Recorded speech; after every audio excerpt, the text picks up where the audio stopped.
ہمارے مدارس اپنے طلباء کو اختلاف کا سلیقہ اور ادب نہیں سکھاتے جو ہمارے اسلاف نے اختیار کیا تھا. اس کی بے شمار مثالیں ایسی ملتی ہیں کہ بندہ حیران رہ جاتا ہے کہ ہم کہاں کھڑے ہیں اور وہ کہاں کھڑے ہیں. بالکل آج کے اس جدید دور میں جب اسلام کے اوپر اس طرح کی یعنی باتیں کی جا رہی ہیں کہ مذہب تو آدمی کو گھٹن کا شکار کر دیتا ہے, یہ کسی کی آزادی کو سلب کر لیتا ہے, تو جب آپ ان لوگوں کے جو ہمارے لیے نمونہ ہیں, اہل علم ہیں, ہمارے ائمہ اکرام ہیں, ان کا جب ایک دوسرے سے طرز عمل دیکھتے ہیں, میل جول دیکھتے ہیں, تو پھر بندہ حیران رہ جاتا ہے کہ ان کو اتنا زیادہ علم تھا, اس کے باوجود, اختلاف کے باوجود وہ ایک دوسرے کے ساتھ میل جول رکھنے والے تھے, اکٹھی نمازیں پڑھنے والے تھے. لیکن ہمارا معاملہ کچھ اس سے مختلف ہو گیا ہے کہ چھوٹی سے مسئلے کے اوپر بھی ہم ایک دوسرے سے ہر ایک 1.5 اینٹ کی مسجد الگ بنا لیتے ہیں. یہ مسائل کی بات کی, فروعی مسائل پہ بھی انشاءاللہ آپ سے بات کریں گے. ابھی تھوڑا سا اسی موضوع پہ ہم بات کریں کہ اختلاف رائے جو ہے اس کو علمی سطح پہ بھی پرکھا جا سکتا ہے. جی اختلاف رائے تو ظاہر علمی سطح پہ ہی پرکھا جائے گا.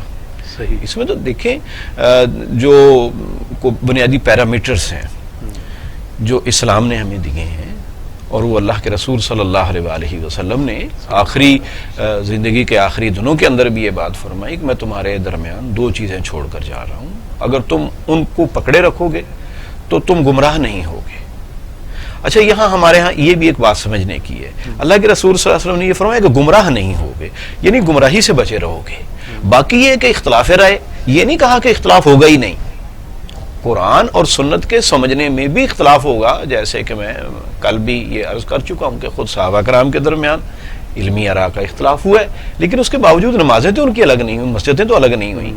ٹھیک ہے, تو یہ تو علمی سطح پہ تو پرکھا جائے گا. لیکن وہ علمی سطح کون سی ہوگی جو ہمیں ظاہر مذہب کے اختلاف کو پرکھنا ہے, تو مذہب کے پیرامیٹر سے ہی پرکھا جائے گا, کوئی اور چیز نہیں. بالکل, ابھی اپنے وہ بات فیصلہ کن چیز اور نہیں بنائی جائے گی. نہیں, بالکل, وہ باؤنڈریز ہیں جن کو ہم بالکل فالو کریں گے, اس کے بغیر جو ہے وہ معاملہ نہیں چل پائے گا. ہم ابھی آپ نے بات کی بڑی اچھی کہ جو مدارس کے طلباء ہیں ان کو یہ چیز بھی سکھائی جانی چاہیے کہ آداب سلیقہ کیسے ہے اختلاف کا. تو اس کو مزید کیا کرنا چاہیے ہمیں سکھانے کے حوالے سے کہ کس طرح سے آداب یہ سکھائے جائیں, اسپیسیفکلی اس نئی نسل کو, جو اس یوتھ کو جو اب سوشل میڈیا استعمال کرتی ہے, جو ہر چھوٹے سے چھوٹے مسئلے کو بھی فیس بک کی وال پر لے کر جانا چاہتی ہے, لیکن یہ نہیں زحمت کرتی کہ وہ جا کے جو محلے کے مفتی صاحب ہیں یا امام صاحب ہیں ان سے جا کر پوچھ لے, لیکن اس کے بارے میں فیس بک پر پوسٹ لگانا جو ہے وہ زیادہ اہم سمجھا جاتا ہے. اس طرح کے معاملات میں کس طرح سے ان کو آداب سلیقہ سکھایا جائے اختلاف کا؟ یہ واقعی ایک المیہ ہے کہ جیسے پہلے کبھی عوامی سطح پہ مناظرے ہوتے تھے تو وہ تو آہستہ آہستہ ختم ہو گئے ان کا رواج, اور اس کے ذریعے سے جو ایک دوسرے سے نفرتیں پیدا ہو رہی تھیں وہ کمزور پڑی ہیں. لیکن مسئلہ یہ ہوا کہ جب سے نیٹ کے اوپر سوشل میڈیا نے اپنی دسترس بڑھائی ہے تو اس کے ساتھ ساتھ پھر وہی مناظرہ بازی کا ماحول جو ہے وہ پھر بنتا جا رہا ہے. ایون کہ لوگ ایک دوسرے کو مذہبی بحث کرتے ہوئے گالیاں نکالتے ہیں, میں نے خود دیکھا ہے کہ اس پہ گالیاں شیئر کی جا رہی ہیں. تو یہ ایک بہت بڑا المیہ ہے, اور میں یہ سمجھتا ہوں کہ ویسے بھی جو اہل علم کی باتیں ہیں وہ اہل علم کے دائرے میں ہونی چاہیے, نہ کہ ان کو عوام کے سامنے شیئر کیا جائے. اور وہ جو ہمارے میاں محمد بخش صاحب نے کی کہ خاصاں دیگل عامہ آگے نہیں مناسب کرنی, تو یہ ایک تو ہم اس میدان میں لے آئے ہیں. دوسرا پھر لینگویج بھی بڑی غلط استعمال ہو رہی ہے اس میں. بالکل ٹھیک ہے. پھر یہ ہے کہ نیٹ کے اوپر جو پڑھنے والا ہے وہ عمومی صلاحیت کا آدمی ہے. بالکل ٹھیک ہے. اس کو قرآن کے علاوہ حدیث کیا ہے, حدیث کی اقسام کیا ہیں, اصول تفسیر کیا ہے, اصول فقہ کیا ہے, اس کو تو یہ بیچارے کو نہیں پتا. وہ تو جو بھی لکھنے والا ایک حدیث یا ایک آیت کی پوسٹ لگا کے اپنے مطلب کا وہاں ایک تاثر دے دے گا, تو وہ لازم تو نہیں ہے کہ واقعتاً قرآن اور حدیث میں یا تفسیر کی کتابوں میں وہی تاثر وہ لکھا ہو. تو اس کو چونکہ بنیادی اصولوں کا نہیں پتا ہے تو اس وجہ سے وہ گڑبڑ کا شکار ہوگا. تو ہمارے ہاں تو بلکہ امام شافعی رحمۃ اللہ علیہ کا یعنی میں بتاؤں کہ وہ بڑے مناظر آدمی تھے, لیکن پھر انہوں نے مناظرہ چھوڑ دیا. تو ان سے پوچھا گیا کہ آپ مناظرہ نہیں کرتے, فرمایا کہ پہلے ہم دین حق کے احقاق کے لیے کرتے تھے، لیکن اب اس میں ہماری ذاتی بڑھاس نکالنا شامل ہو گیا۔ بالکل، اس موضوع پہ ہم مزید بات کریں گے، یہ امام شافعی کے حوالے سے جو آپ نے بات کی، بس ہمیں یہاں پہ ایک چھوٹی سی نیوز بریک لینی ہے، اس کے بعد انشاءاللہ اس موضوع کو مزید آگے بڑھائیں گے۔ السلام علیکم ورحمۃ اللہ وبرکاتہ۔ خواتین و حضرات، ہم بریک پر جانے سے پہلے بات کر رہے تھے کہ عذاب اختلاف کے اندر جو سلیقہ ہے وہ ہم نے اب کس طرح سے سکھانا ہے، اس سیکھنے کے حوالے سے ہم اپنے مذہبی اسکالر ڈاکٹر اختر حسین اعظمی سے بات کر رہے تھے۔ ڈاکٹر صاحب، آپ بتا رہے تھے واقعہ امام شافعی کا کہ کس طرح سے سلیقہ جو ہے وہ سکھایا گیا آداب اختلاف کے مواصل سے، بتائیے گا ذرا کہیں۔ جی، امام شافعی رحمۃ اللہ علیہ اہل علم کے درمیان مناظرہ کیا کرتے تھے، پھر مناظرہ چھوڑ دیا انہوں نے۔ تو میں یہ بتا رہا تھا کہ ان سے پوچھا گیا کہ آپ نے مناظرہ کیوں چھوڑ دیا ہے؟ تو کہنے لگے پہلے ہم احقاق کے حق یعنی حق کی وضاحت کے لیے مناظرے کیا کرتے تھے، لیکن اب اس میں ہماری ذات شامل ہو گئی ہے، ذاتی جذبات شامل ہو گئے ہیں، اور اس میں ایک دوسرے سے جیتنے کا جذبہ شامل ہو گیا ہے، اس لیے میں نے مناظرے چھوڑ دیے ہیں کہ یہ تو اللہ کے دین کے لیے نہیں بلکہ اپنے جیتنے کے لیے، یہ اپنے آپ کو تھوپنے کے لیے یہ کام کیا جا رہا ہے۔ تو یہ احساس ہونا، یہ خیال ہونا بہت بڑی بات۔ دوسری بات میں یہ عرض کروں گا کہ جو تربیت ہے، اصل چیز تو وہ ہے نا کہ کتابیں آدمی پڑھ بھی لے، لیکن جب تک ایک تربیت کا اس کے، اور وہ تربیت اس کے گھر کا ماحول کرتا ہے، اس کے اساتذہ کرتے ہیں، ادارے کا ماحول کرتا ہے، ٹھیک ہے۔ اب پہلی سیڑھی تو ظاہر ہے کہ ماں کی گود سے شروع ہوتی ہے، والدین کے اور بھائیوں کے درمیان آدمی نے بہنوں کے درمیان رہنا ہے۔ تو آپ دیکھتے ہیں ہمارے گھروں میں چھوٹے چھوٹے اختلاف ہوتے ہیں اور بچے گرم ہو رہے ہوتے ہیں، اور کسی چیز کے لینے میں یا کسی فیصلے کے کرنے میں، فرض کیا کسی نے جانا ہے یا آنا ہے، کسی ٹرپ پہ جانا ہے، کوئی اور کام کرنا ہے، شادی پہ جانا ہے، تو ہر ایک اپنا حق جتا رہا ہوتا ہے۔ تو اب اس میں یہ والدین کا فریضہ ہے نا کہ وہ جہاں اس اختلاف کو دیکھتے ہیں وہاں ان کو سلیقہ بھی سکھائیں کہ بھائی اپنی بات کی جاتی ہے، لیکن ضروری ہے کہ دوسرے کی بات بھی سنی جائے۔ جب تک دوسرے کی بات سننے کا آپ میں حوصلہ نہیں ہوگا تو آپ صحیح بات نہ اپنی کنوے کر سکیں، کیونکہ جب ہم کسی کی سنیں گے نہیں تو دوسرا کیوں ہماری توجہ سے سنے گا۔ تو یہ یعنی کہ بنیادی تربیت ہمارے گھر سے ہونی چاہیے کہ اگر وہ نہیں کریں گے تو پھر واقعی جو ہے وہ تبدیلی اس حوالے سے جو ہے اختلاف کے حوالے سے نہیں آ پائے گی۔ آپ نے بڑا اہم جو بات کی امام شافعی کی، آپ نے ایک مثال بھی دی، اسی طرح یہ ایک بڑا سمجھا جاتا ہے کہ جو مسلکی اختلاف ہے، فرقہ بندی ہے، جو معاملات ہیں، ان کے ہوتے ہوئے آپ سمجھتے ہیں کہ اتحاد امت والا معاملہ اور اتحاد جو ہے وہ قائم رہ سکتا ہے کسی بھی طرح سے؟ جی، بہت اہم سوال ہے آپ کا، اور ایسا ہے کہ جس میں بڑی نزاکتیں ہیں۔ میں یہ عرض کروں کہ جب بھی کوئی سوچ ڈیولپ ہوتی ہے تو وہ اس کی لہریں آگے آگے جاتی ہیں، یعنی جتنا بڑا پتھر آپ گرائیں گے پانی کے اندر لہریں بھی اتنی ہی اٹھیں گے نا۔ تو کسی آدمی کے علم نے اتنا سا تلاطم برپا کیا اور کسی کے دائرہ زیادہ بڑا ہو گیا، ٹھیک ہے، کسی کا اس سے بھی زیادہ بڑا ہو گیا۔ امام ابو حنیفہ رحمۃ اللہ علیہ زیادہ مسلک کو ماننے والے دنیا میں موجود ہیں، پھر امام شافعی اور امام مالک ہیں اور امام احمد بن حنبل ہیں۔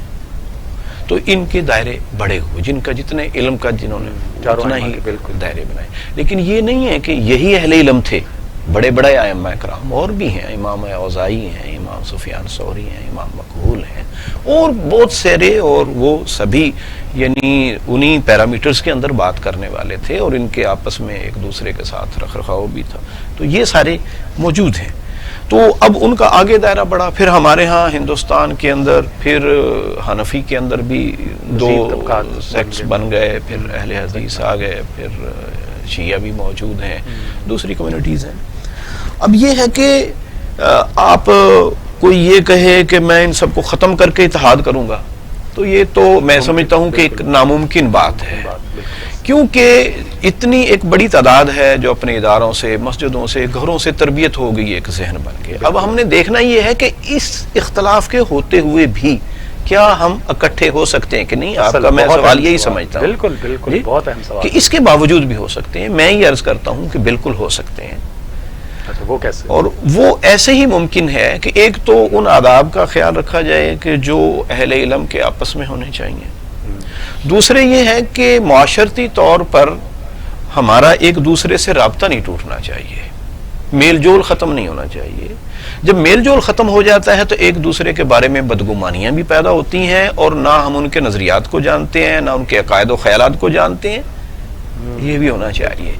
اور ایک یہ بھی بات ہے، میں عرض کروں کہ کسی نے بڑی خوبصورت بات شیخ سعدی رحمۃ اللہ علیہ نے ایک شعر میں بات بیان کی ہے کہ وہ شیطان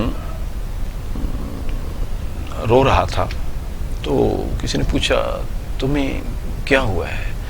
وہ کہنے لگے کہ دیکھو میری تصویر جو ہے نا انسان نے اتنی بری پینٹ کر دی ہے کہ جو میں نہیں بھی ہوں وہ بھی مجھے بنا دیا ہے.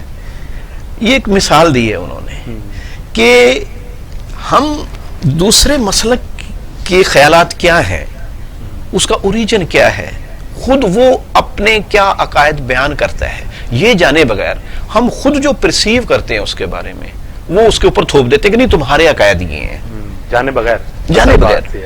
اور ہم میں سے ہر مسلک یہ کرتا ہے، ہر مسلک ایک دوسرے کے خلاف کتابیں لکھ کے جو اپنی چیز کچھ اس کی ادھر ادھر کی چیزوں سے اخذ کیا وہ اس کے اوپر تھوپ دیتا ہے. ٹھیک ہے، تو کہنے کا مطلب یہ ہے کہ ہر مسلک کو اپنی تصویر خود بنانے کا حق دیں، نہ کہ میں دوسرے مسلک کے بارے میں اس کی تصویر بنانا شروع کر دوں. تو جو برش ہم نے پکڑ لیا ہے نا اس برش کو اس کے ہی ہاتھ میں رہنے دیں جو اپنی کرتا ہے.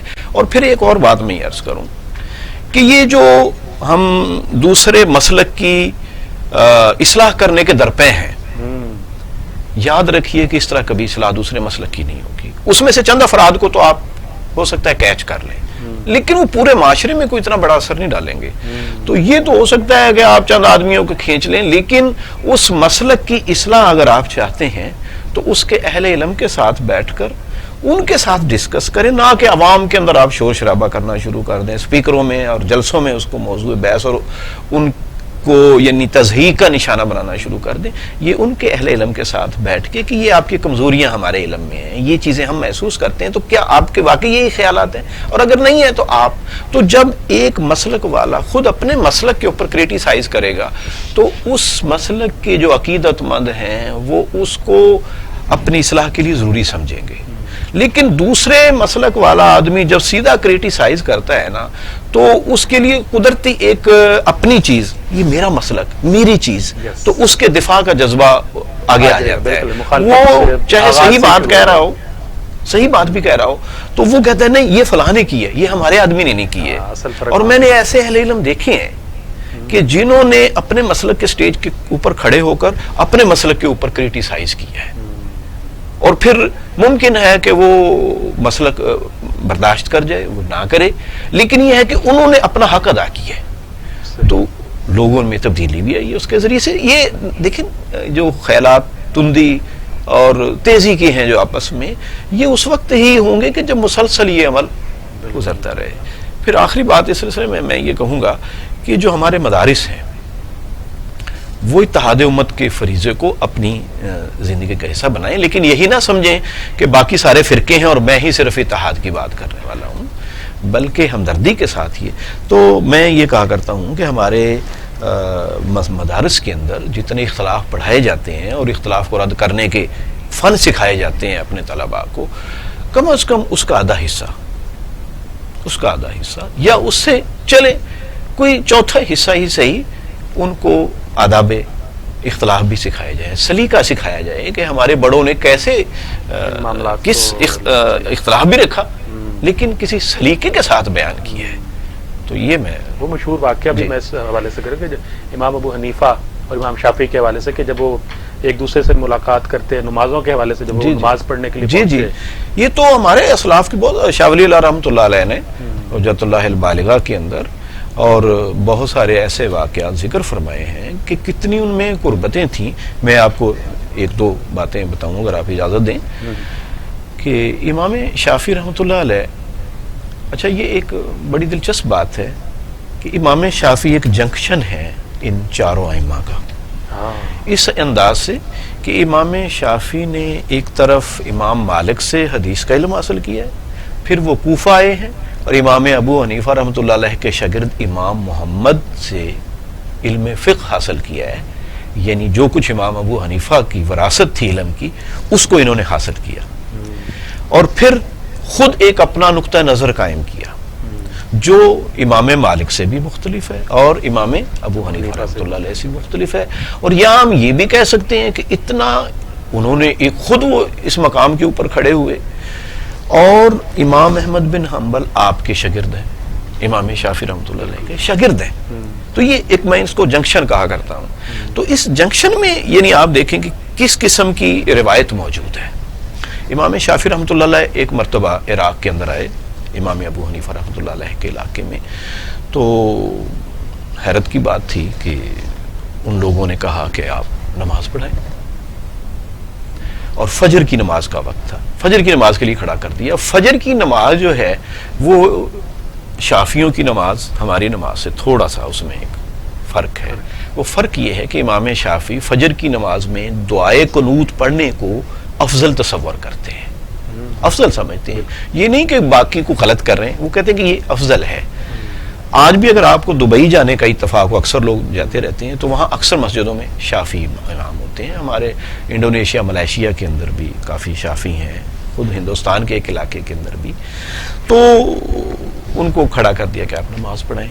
دیکھیں اس اختلاف کا لوگوں کو معلوم تھا, اس کے باوجود ان کو آگے کھڑا کر دیا. اب جب انہوں نے نماز پڑھائی تو انہوں نے اپنے نقطہ نظر کے مطابق آج دعائے قنوت نہیں پڑھی فجر کی نماز میں, حالانکہ پڑھتے تھے. تو جب ان سے پوچھا گیا کہ آج آپ نے دعائے قنوت نہیں پڑھی جو کہ آپ کے مسلک میں افضل ہے, آپ نے وہ کام نہیں کیا, تو فرمایا کہ آج میں ان کے دیار میں ہوں, ان کے علاقے میں ہوں جو ایسا نہیں کرتے, تو مجھے اس سے حیا آئی کہ میں ان کے خلاف کوئی عمل کروں. دیکھیے, تو اس سے یہ بات معلوم ہوئی کہ کم از کم جہاں افضل اور غیر افضل کا اختلاف ہے تو وہاں ہمیں ایک دوسرے کی تالیف قلب کا لحاظ کرنا چاہیے, قرب پیدا کرنے کے لیے. امام شافعی, ٹھیک ہے. پھر آگے ایک اور بات ذکر کروں, اس سے بھی بڑی بات, خلیفہ ہارون رشید امام مالک کے معتقد تھے, مالکی تھے یوں کہہ لیں, ٹھیک ہے. اور ان کے جو چیف جسٹس تھے, قاضی القضات تھے, وہ تھے امام ابو یوسف, جو امام ابو حنیفہ رحمۃ اللہ علیہ کے دو چہیتے شاگردوں میں سے ایک ہے, بڑے قابل ہیں. تو وہ چیف جسٹس ہیں. تو پہلے تو یہ حوصلہ دیکھیے کہ ہمارے ہاں یہ روایت نہیں تھی کہ جہاں بھرتی کرنی ہوگی ہم نے اپنا بندہ ہی کرنا ہے, لگوانا ہے. ایسے ہے نا آج کل, تو جی کسی کالج میں چلے جائیں, یونیورسٹی میں چلے جائیں, وہاں بھی یہی معاملے ہوتے ہیں. اور دوسری جگہوں پہ بھی ہم یہ کہتے ہیں کہ اصل جہاد یہی ہے کہ ہم نے چاہے نالائق ہی ہو, ہم نے اپنا بندہ بھرتی کروا دیا ہے, دوسرے کو نہیں آگے آنے دیا. اچھا, لیکن خلیفہ ہارون رشید نے قابلیت کی بنیاد پہ ایک حنفی عالم کو اپنا چیف جسٹس مقرر کیا. اب آپ خود سمجھتے ہیں کہ جو چیف جسٹس ہوتا ہے اس کا ہر فیصلہ پریزیڈنٹ بنتا ہے, ہمیشہ کے لیے ایسا ایسا قانون بنتا چلا جاتا ہے, لوگوں کے فیصلے اس کی بنیاد پہ ہوتے ہیں. پھر تو امام ابو یوسف ایک دن موجود تھے خلیفہ کی مجلس میں. خلیفہ ہارون رشید نے وضو کے بعد پاؤں میں سینگی لگوائی, جس کو آج آپ حجامہ کہتے ہیں, آپریشن کروایا یوں کہہ لیں. تو اس میں خون بہا نکلا, ٹھیک ہے.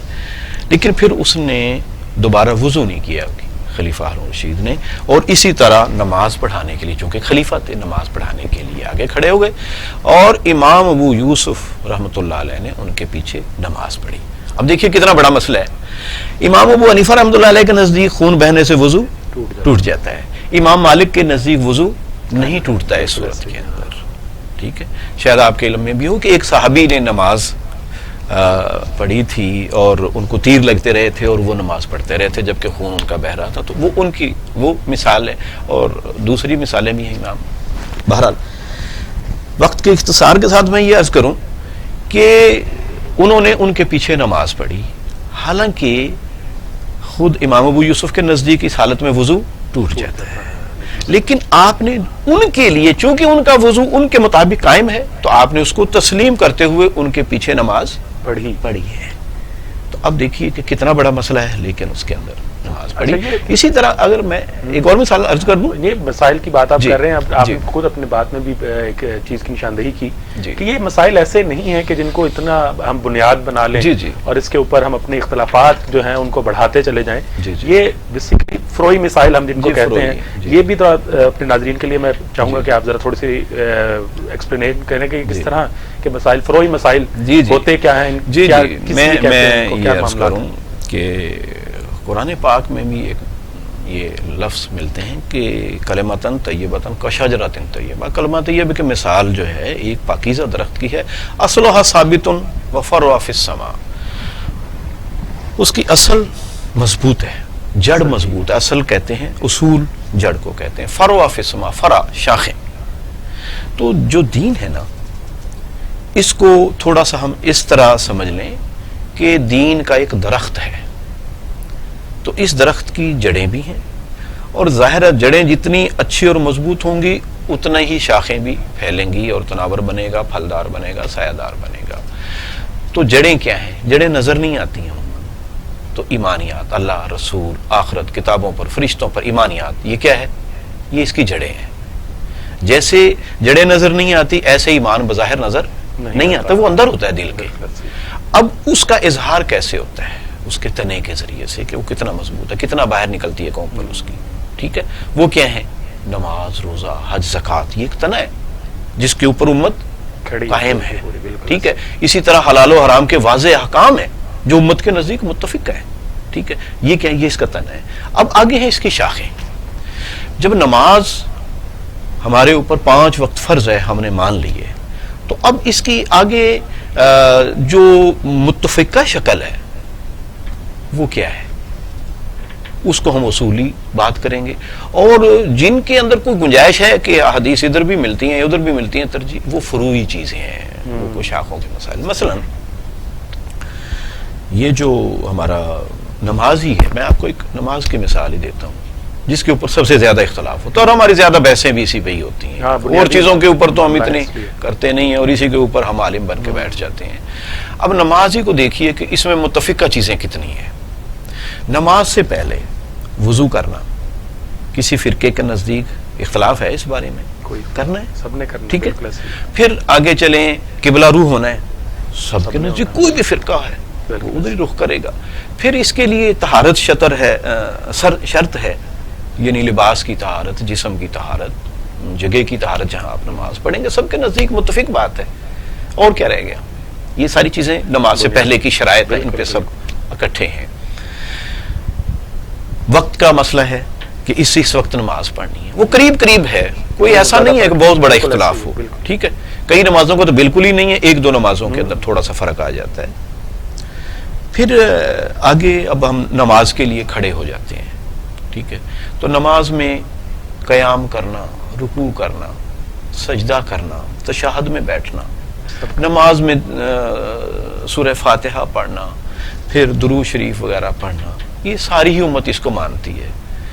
تو کیا نماز کی حیت پوری نہیں ہو گئی ہے؟ بنیادی یعنی بنیادی اس کا جو ڈھانچہ ہے، سٹرکچر ہے، کیا اس پہ کوئی کہہ سکتا ہے کہ کوئی ہندو بھی ایسے پڑھتا ہے یا سکھ ایسے پڑھتا ہے؟ کوئی خطرہ ہے؟ اب آگے آ گئی ہیں چیزیں، کچھ ڈیٹیلز اس کی، اور ان ڈیٹیل کو جتنا ہم نے اختلافی بنایا وہ کیا ہے دیکھیں۔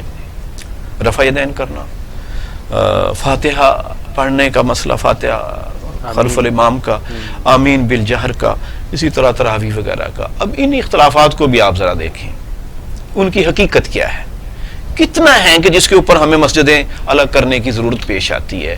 اب آپ دیکھیں رفع یدین کرنا، اب رفع یدین مراد ہاتھوں کو اٹھانا، کیا اس کا کوئی انکاری ہے؟ کوئی بھی نہیں، میرے نزدیک تو کوئی بھی نہیں، کوئی بھی نہیں ہے، سارے مانتے ہیں، صرف تعداد کا فرق ہے۔ یعنی میں جب نماز شروع کرتا ہوں، چاہے میں حنفی ہوں، چاہے اہل حدیث ہوں، چاہے میں شیعہ ہوں، کوئی بھی ہوں، تو میں پہلے ہاتھ اٹھاتا ہوں۔ رفع یدین تو ہر ایک کرتا ہے، صرف اختلاف یہ ہے کہ رکوع سے پہلے اور بعد میں بھی ہے، کچھ کے نزدیک روایات اتنی ہیں کہ ہے، اور دوسرا بھی انکار نہیں کر سکتا کہ روایات تو اس کی بھی موجود ہیں، اور ایک ہی مرتبہ کرنے کی بھی روایات موجود ہیں، کوئی تھوڑی ہے کوئی زیادہ ہے، ٹھیک ہے؟ استنادی حیثیت سے کسی کو اختلاف ہو سکتا ہے، لیکن یہ ہے، بلکہ سجدوں کے درمیان کی بھی روایت ہے، ہاں سجدوں کے درمیان رفع یدین کرنے کی۔ اب اس کے ہوتے ہوئے تو یہ کہنا کہ جی فلاں تو رفع یدین ہی نہیں کرتا، بھائی رفع یدین سے تو کسی کو انکار نہیں ہے۔ اچھا دوسری بات، فاتحہ کی ہے، اب فاتحہ جو ہے یہ کوئی اختلاف نہیں فاتحہ کے پڑھنے میں، ظاہر ہے آپ نماز پڑھیں گے فاتحہ تو ضرور پڑھیں گے، میں پڑھوں گا، صرف اختلاف وہاں ہے کہ آیا امام کے پیچھے بھی فاتحہ پڑھی جائے گی نہیں پڑھی جائے گی، ٹھیک ہے، اور دونوں کی طرف بڑے دلائل ہیں، یعنی ایک طرف قرآن کی آیت ہے کہ جب اللہ تعالیٰ نے فرمایا ہے کہ اذا قرئ القرآن فاستمعوا له وانصتوا به، جب قرآن پڑھا جا رہا ہو تو خاموش رہو اور اس کو توجہ سے سنو، ٹھیک ہے، دوسری طرف لا صلاۃ الا بفاتحۃ الکتاب، فاتحہ کے بغیر نماز ہی نہیں ہے، وہ بھی ہمارے سامنے ہے، تو اب ان دونوں کے اندر تطبیق کیا ہے، قربت کیسے پیدا کریں گے کہ دونوں پہ عمل ہو، تو یہ مختلف صورتوں میں اب اہل علم نے اس پہ بحث کی ہے، اور بعض نے تو یہ کہا کہ ہر صورت امام کے پیچھے نہیں پڑھی جائے گی، بعض نے کہا کہ جب امام خاموشی سے پڑھ رہا ہو، یعنی سری نماز پڑھ رہا ہو ظہر اور عصر کی، تو پیچھے والے بھی پڑھ لیں کیونکہ اس کا قرآن تو ان کو نہیں سنائی دے رہا نا، ٹھیک ہے، جیسے وہ ربنا آتنا فی الدنیا آگے دعا میں پڑھیں گے تو یہاں بھی پڑھ لیں، ٹھیک ہے، اور کچھ نے کہا کہ ہر صورت میں پڑھنا چاہیے، لیکن جو پڑھنے کا کہتے ہیں نا امام کے پیچھے، ان کے ہاں بھی دو آراء ہیں، وہ یہ کہتے ہیں کہ جب امام سکتہ کرے نا، خاموشی کرے الحمدللہ رب العالمین کہہ کے خاموشی اختیار کرے تو اس وقت پڑھنا چاہیے، یا جب امام پڑھ لے اور تھوڑی دیر وہ وقفہ دے دے رکوع میں جانے سے پہلے تو اس وقت پڑھے، ٹھیک ہے، تو اس کا مطلب وہاں بھی کچھ بات تو ہے کہ جب امام پڑھ رہا ہو تو ایسے نہیں کہ اس کے پیچھے پیچھے آپ یوں کریں، تو باقی اسی طرح آمین کا مسئلہ، آمین کا مسئلہ تو کوئی بڑا اختلاف ہی نہیں ہے، جس کے اوپر ہمارے ہاں کئی مسجدوں میں یعنی کہ جھگڑے ہوئے ہیں، وہ مسئلہ کیا ہے کہ آمین بالجہر کا، تو یعنی اونچی کہیں یا ایسا کہنا تو ہے، ٹھیک ہے، تراویح کا کیا مسئلہ ہے، تراویح کا مسئلہ بھی کچھ نہیں ہے، صرف تعداد کا فرق ہے نا، تراویح کے مسنون ہونے سے تو کسی کو اختلاف نہیں ہے، تو اتنے بڑے جھگڑے بنا لینا، اگر آپ اجازت دیں تو اس کی ایک میں مثال، شیخ حسن البنا مصر کے تھے، تو ان کے سامنے ایک مسجد میں جھگڑا ہوا، انہوں نے ان کو ثالث بنا لیا، کیونکہ وہاں شافعی بھی ہیں اور حنفی بھی ہیں، شافعی 8 پڑھتے اور حنفی 20 پڑھتے ہیں، آپ کو معلوم ہے، تو جب وہ ثالث بن گئے دونوں طرف سے، دونوں نے مان لیا، تو وہ کہنے لگے کہ بھئی مجھے یہ بتائیں کہ تراویح کا دین میں حکم کیا ہے، تو سب نے کہا جی یہ نفل ہے، یعنی اس کا دینی حکم نفل کا ہے، نفل وہ ہے جس کو آپ کریں گے ثواب ملے گا، نہیں کریں گے تو آپ گناہگار نہیں ہیں۔ پھر پوچھا کہ اچھا یہ بتائیں مسلمانوں کے اتحاد و اتفاق کا دین میں کیا حکم ہے، یعنی یہ بھی نفل ہے کہ کبھی لڑ لیں اور کبھی صلح کر لیں، تو جب پوچھا تو لوگ کہنے لگے جی یہ تو فرض ہے، اتحاد کا تو اللہ تعالیٰ نے حکم دیا ہے ہمیں، ولا تفرقوا، یہ تو نہیں کی اللہ تعالیٰ نے کہ یہ کام نہیں کرنے کا ہے کہ آپ فرقہ فرقہ ہو جائیں، تو کہنے لگے لوگوں یہ تو تم نے بڑے اچھے طریقے سے فیصلہ خود ہی کر دیا ہے، تو مجھے یہ بتاؤ کہ کیا یہ دانش مندی ہوگی کہ کوئی آدمی نفل کے اوپر اتنا اصرار کرے، اتنا جھگڑا کرے، اتنی بحث کرے کہ فرض ہی خطرے میں پڑ جائے، یہ مسلمانوں کی مسجد کے اندر ان کا اکٹھے بیٹھ کر اکٹھے کھڑے ہو کر نماز پڑھنا ہی مشکل بن جائے، تو بات ہے یہ سوچ کے بدلنے کی کہ ہم جیسے اپنے مسلک کے بارے میں سوچتے ہیں تھوڑا سا ہمدردانہ، تھوڑا سا دوسرے کے بارے میں بھی خیال کر لیں کہ اس کی بھی ایک تربیت ہوئی ہے، اس کے پاس بھی کچھ دلائل ہوں گے، تو اس کو جانے بغیر ہم اتنا وہ جھگڑا کرتے ہیں، وہ یہ مناسب نہیں۔ بڑی ہی اچھی آپ نے ماشاءاللہ ڈاکٹر صاحب بات کی، اور ڈاکٹر صاحب نے جو بات کی وہ یہ تھی کہ ہم فرائض بھول رہے ہیں اور جو ہمارے نوافل ہیں ان کی طرف ہماری توجہ اتنی زیادہ ہے، فروعی مسائل پہ جن پہ ہم بات کرتے تھے، اس موضوع پہ بات کر رہے تھے، یہ وہی فروعی مسائل ہیں، چھوٹے موٹے مسائل ہیں، کوئی ایسے بڑے بنیادی مسائل نہیں ہیں، ان مسائل کے ساتھ بھی ہم اتحاد امت کا جو سبق ہے اس کو لے سکتے ہیں اور اپنے درمیان اتحاد قائم کر سکتے ہیں۔ یہ اس طرح کے معاملات ہیں کہ جن کو ہمیں یہ رمضان المبارک کے مبارک ساتھ ہیں، ہمیں ہر قسم کے اختلافات کو بھلا کر آپس کے معاملات کو جو ہیں وہ بہتر کرنا ہے، اور آج ہماری رمضان ٹرانسمیشن کچھ لوگوں کی غیر حاضری کے ساتھ چلی ہے، لیکن انشاءاللہ کل ہم اپنی پوری ٹیم کے ساتھ دوبارہ آپ کی خدمت میں پیش ہوں گے۔ اب بھی ہمارے ساتھ مرزا عبد الجبار موجود ہیں، ہم ان سے مزید کلام سننا چاہیں گے رمضان کی مبارک ساعتوں کے حوالے سے۔ مرزا صاحب آپ کے پاس کوئی کلام موجود ہے تو لازماً ہمارے ساتھ جو ہے ہمارے ناظرین کے سامنے پیش کیجیے گا۔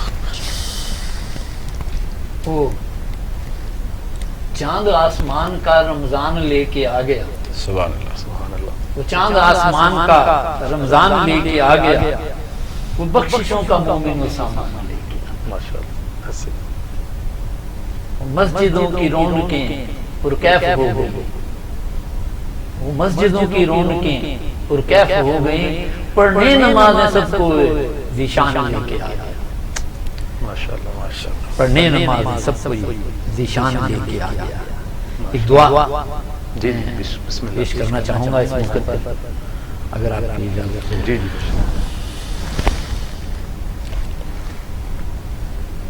ربا سونے اوے،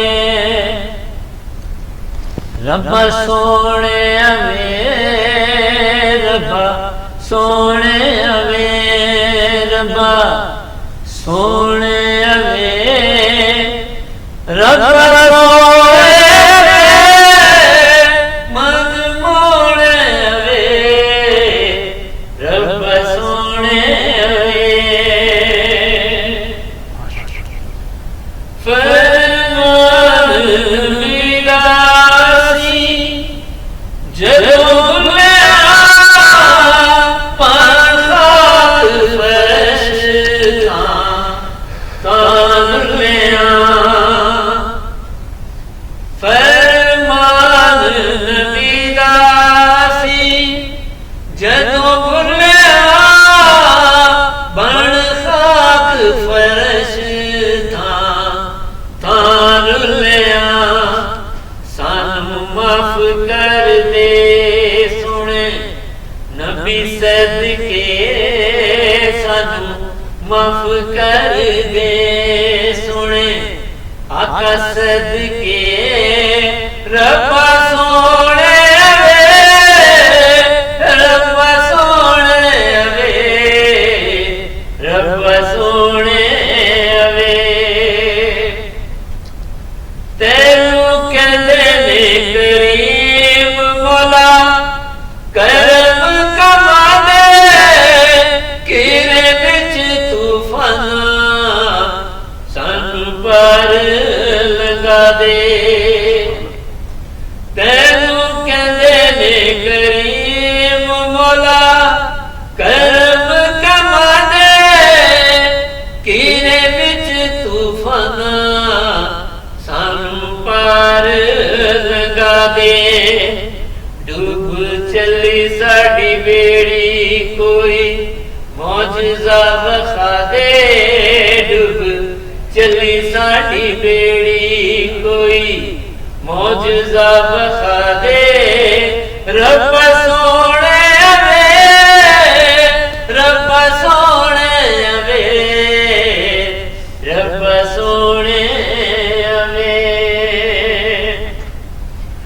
سن لے تو دعا غم خار دیا، من لے التجا گنہگار دیا. سن لے تو دعا غم خار دیا، من لے التجا گنہگار دیا. تیرا در چھڑ کے کتے جائیے دس دے، تیرا در چھڑ کے کتے جائیے دس دے. رب سونے اوے، رب سونے اوے، رب سونے اوے.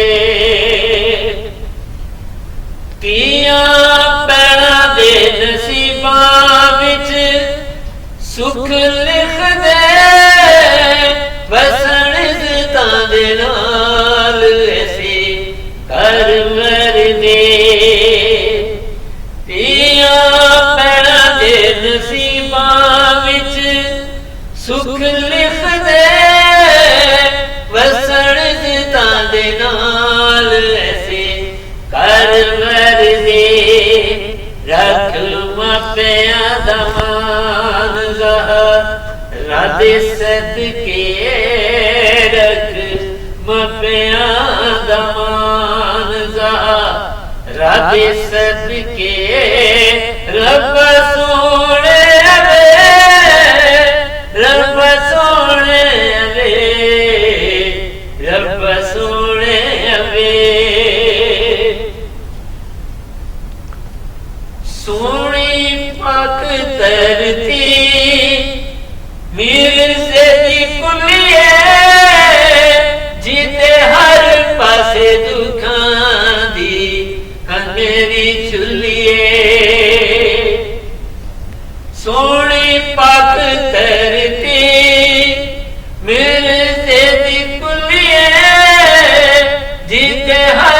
پاسے دکان دی ہنیری چلیے تیرے نام تیرے اسی دی لج رکھ لے دا ولی تو اے مولا دا مان رکھ لے ربا سونے